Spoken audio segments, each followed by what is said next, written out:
سلائی مشین کی ایجاد کی نہایت دلچسپ کہانی۔ امریکہ کی ریاست مساچوسٹس میں الیس ہووے نامی ایک معمولی کاریگر مقیم تھا۔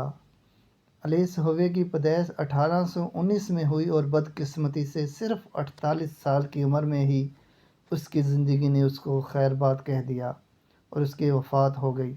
مگر الیس ہووے نے اپنی زندگی میں دنیا کو ایک ایسی چیز دے کر گیا جسے دنیا والے رہتی دنیا تک نہیں بھولیں گے، اور یہ چیز سلائی کرنے والی مشین تھی جو الیس نے 1845 میں ایجاد کی تھی، اور اس ایجاد نے کپڑوں کی تیاری میں ایک نیا انقلاب برپا کر دیا۔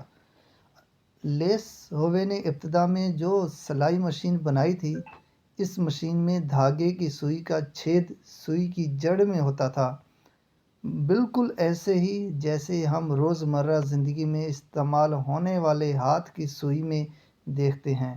الیس نے بھی جب سلائی مشین بنانے کا کام شروع کیا تو ہزاروں سال سے رائج اسی طرز کو اپنایا اور اپنی مشین میں بھی چھید سوئی کی جڑ میں ہی بنایا، مگر اس چھید کے جڑ میں ہونے کی وجہ سے مشین ٹھیک طرح سے کام نہیں کرتی تھی اور مشین پر صرف جوتے سینے کا کام ہو پاتا تھا، مگر کپڑے سینے کے لیے مشین نامناسب تھی۔ الیس ایک عرصے تک اس بات پر غور و فکر کرتا رہا کہ آخر اس مشکل کا کیسے تدارک کیا جائے۔ بالآخر قسمت مہربان ہوئی اور الیس نے ایک خواب دیکھا جس نے اس کو درپیش مشکل کا تدارک کر دیا۔ خواب میں اس نے دیکھا کہ وہ ایک اگنی وحشی قبیلے کے ہاتھوں پکڑا گیا ہے اور الیس کو حکم دیا جاتا ہے کہ 24 گھنٹے کے اندر سلائی مشین تیار کر کے دے ورنہ اس کو مار دیا جائے گا۔